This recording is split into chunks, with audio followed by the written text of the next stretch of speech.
बाळा, आमचीच आठवण काढत होतास ना, त्यामुळेच तर आम्ही प्रकट झालो.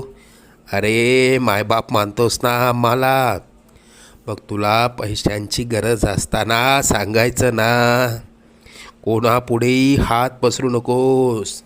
लोक 2-4 हजारांची मदत करतीलही, पण तुझ्या मागे सर्वांना तुझी मजबुरी हसत सांगतील.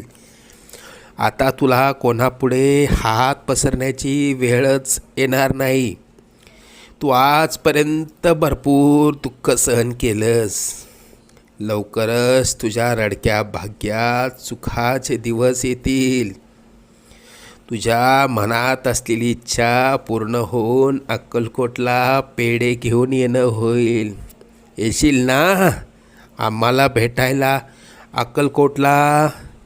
सगळं मनात